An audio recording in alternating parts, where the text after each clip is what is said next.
Hello friends, स्वागत है आपका अपने इस फाइनेंशियल फ्रेंड यूट्यूब चैनल पर।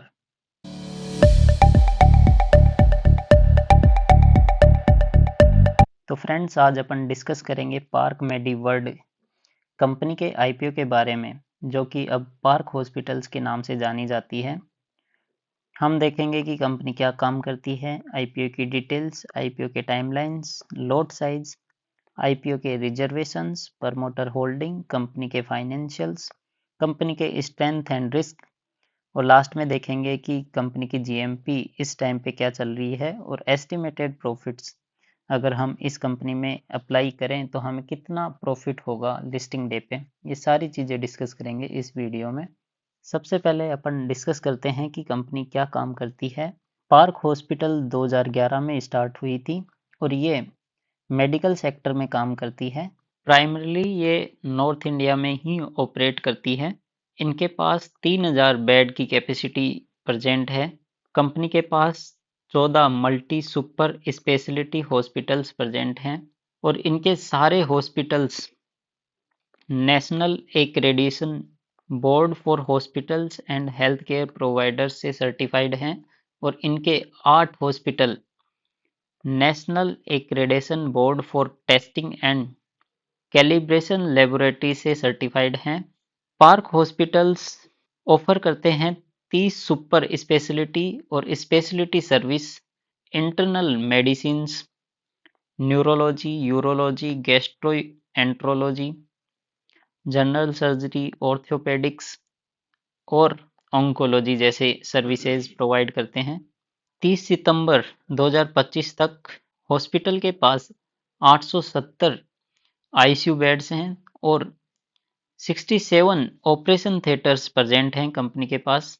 वहीं इनके हर एक हॉस्पिटल के अंदर ऑक्सीजन जनरेशन प्लांट प्रेजेंट है, जो कि सपोर्ट करता है क्रिटिकल केयर कंडीशंस को।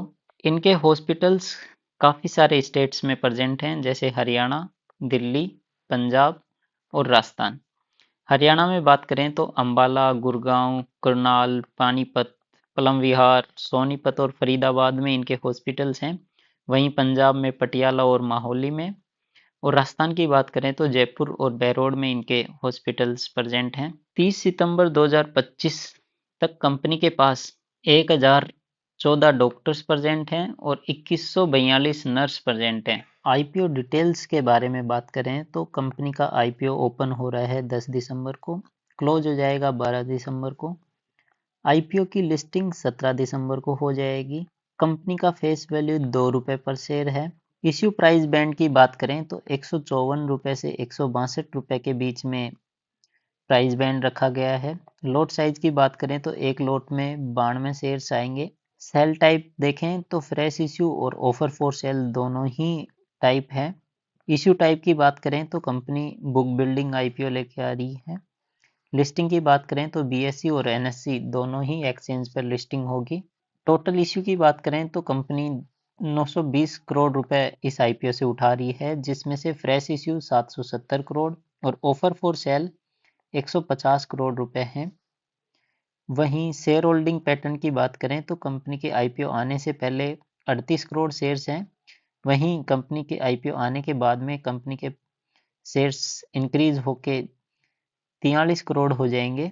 आईपीओ की टाइमलाइंस की बात करें तो ओपन हो रहा है 10 दिसंबर को, आईपीओ क्लोज हो जाएगा 12 दिसंबर को, कंपनी का अलॉटमेंट आ जाएगा 15 दिसंबर को। अगर आईपीओ अलॉट हुआ तो 16 दिसंबर को डीमेट अकाउंट में शेयर आ जाएंगे। अगर आईपीओ नहीं मिला तो 16 दिसंबर को रिफंड कर दिए जाएंगे जितना अमाउंट अप्लाई किया था। वहीं कंपनी की लिस्टिंग 17 दिसंबर को हो जाएगी और पेमेंट कंफर्मेशन 5 बजे से पहले पहले ही अप्लाई करना होगा 12 दिसंबर को। आईपीओ रिजर्वेशन की बात करें तो क्यूआईबीज के लिए 50% का कोटा रखा गया है, रिटेलर के लिए 35% का कोटा रखा गया है और एनएनआईज के लिए 15% का कोटा है इस आईपीओ में। वहीं लॉट साइज की बात करें तो रिटेलर के लिए एक लॉट में 92 शेयर्स रखे गए हैं, जिनका अमाउंट बनता है 14,904 रुपये। वहीं स्मॉल एचएनआई के लिए 14 लॉट के लिए अप्लाई करना होगा, जिनमें शेयर्स हैं 1288 और अमाउंट बनता है 2,08,000। वहीं बिग HNI के लिए 68 लॉट के लिए अप्लाई करना होगा, जिसमें शेयर्स आएंगे 6256। अमाउंट बनता है 10,13,472 रुपये।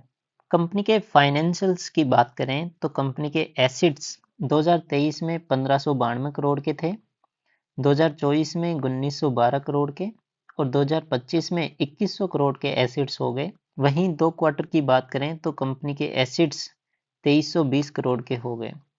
टोटल इनकम की बात करें तो 2023 में 1272 करोड़ थी, 2024 में 1263 करोड़, 2025 में 1425 करोड़ और वहीं 2 क्वार्टर की बात करें तो 823 करोड़ की इनकम निकल के आ रही है। प्रॉफिट की बात करें तो कंपनी का प्रॉफिट 2023 में 228 करोड़ था, 2024 में 152 करोड़, 2025 में 213 करोड़ और 2 क्वार्टर की बात करें तो प्रॉफिट 139 करोड़ निकल के आ रहा है। प्रॉफिट में 2024 से 2025 के बीच में काफ़ी अच्छा जंप देखा गया। इबिट्टा मार्जिन्स की बात करें तो 2023 में 390 करोड़ का इबिट्टा था, 2024 में 310 करोड़ का इबिट्टा, 2025 में 372 करोड़ का इबिट्टा और पिछले 2 क्वार्टर की बात करें तो 217 करोड़ के इबिट्टा निकल के आ रहे हैं। कंपनी की नेटवर्थ की बात करें तो 2023 में 667 करोड़ की नेटवर्थ थी, 2024 में 815 करोड़ की नेटवर्थ और 2025 में 1021 करोड़ की नेटवर्थ। और वहीं 2 क्वार्टर की बात करें तो 1153 करोड़ की नेटवर्थ निकल के आ रही है कंपनी की। कंपनी के रिजर्व्स और सरप्लस की बात करें तो 2023 में 653 के रिजर्व्स और सरप्लस थे, 2024 में 558 करोड़ के रिजर्व्स और सरप्लस, 2025 में 1049 करोड़ के रिजर्व्स और सरप्लस और 2025 की बात करें तो 1187 करोड़ के रिजर्व्स और सरप्लस निकल के आ रहे हैं। कंपनी के बोरोइंग्स की बात करें तो 2023 में कंपनी के ऊपर कर्जा था 575 करोड़ का, वहीं 2024 में बात करें तो 686 करोड़ का कर्जा, 2025 में 682 करोड़ का कर्जा।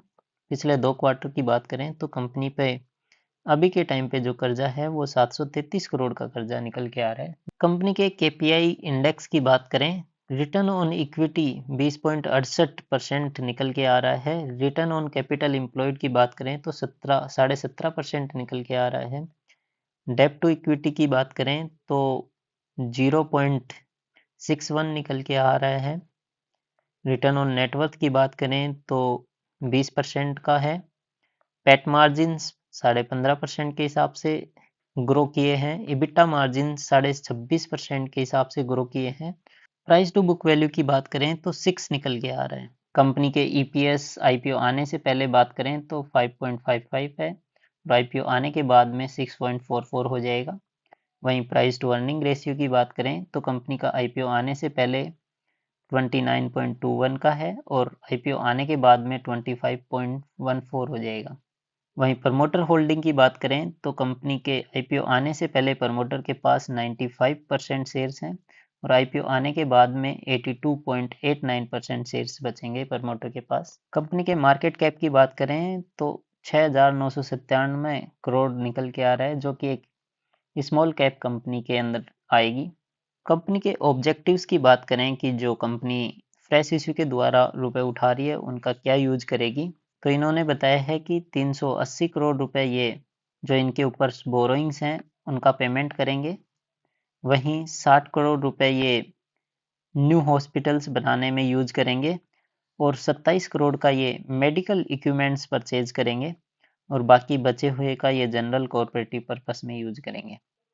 कंपनी के स्ट्रेंथ की बात करें तो एक्सटेंसिव प्रेजेंस है और मार्केट लीडरशिप है कंपनी के पास, डाइवर्स एंड एक क्रेडिटेड हॉस्पिटल नेटवर्क है कंपनी के पास।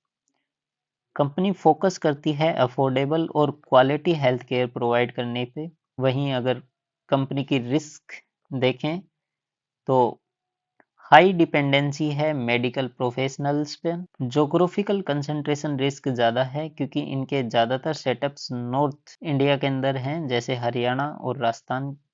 वहीं इंटीग्रेशन और एक्विजिशन चैलेंजेस ज़्यादा हैं जो कि ग्रोथ और प्रॉफिटेबिलिटी को इम्पेक्ट कर सकते हैं, जिससे नेगेटिव इफेक्ट आ सकता है पूरे बिजनेस पे। वहीं अगर कंपनी के पीयर कंपैरिजंस की बात करें तो कंपनी के पीयर कंपैरिजंस में Apollo hospital, Fortis hospital, Narayana hospital, max health care, Krishna institute, global health care, Jupiter life science और यथार्थ हॉस्पिटल, इनके पीयर कंपनीज का ईपीएस देखें तो सबसे कम ईपीएस पार्क हॉस्पिटल का ही है 5.55। बाकी सब इनसे ऊपर के ईपीएस पे ट्रेड कर रहे हैं।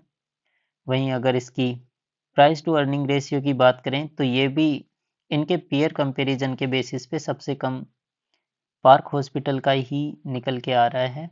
और वहीं रिटर्न ऑन नेटवर्थ की बात करें तो यहाँ ये स्ट्रॉन्ग दिख रही है, 20% इसका रिटर्न ऑन नेटवर्थ निकल के आ रहा है। इनके पीयर कंपैरिजन से ये काफ़ी स्ट्रॉन्ग पोजीशन लिए हुए हैं रिटर्न ऑन नेटवर्थ में। अभी के टाइम पे अगर आईपीओ जीएमपी की बात करें तो इस कंपनी का आईपीओ जीएमपी 20% के समथिंग चल रहा है। और एस्टिमेटेड प्रॉफिट की बात करें तो ये कंपनी अपने को 2500 रुपये तक का प्रॉफिट दे के जा सकती है लिस्टिंग डे पर। तो फ्रेंड्स, क्या आप इस आईपीओ में अप्लाई करने वाले हैं या अवॉइड करने वाले हैं, ये हमें कमेंट सेक्शन में ज़रूर बताएं। और अगर ये वीडियो आपको अच्छा लगा तो लाइक करें और सब्सक्राइब करें हमारे फाइनेंशियल फ्रेंड यूट्यूब चैनल को, ताकि आपको ऐसे ही रेगुलर अपडेट्स मिलते रहें। थैंक यू, धन्यवाद।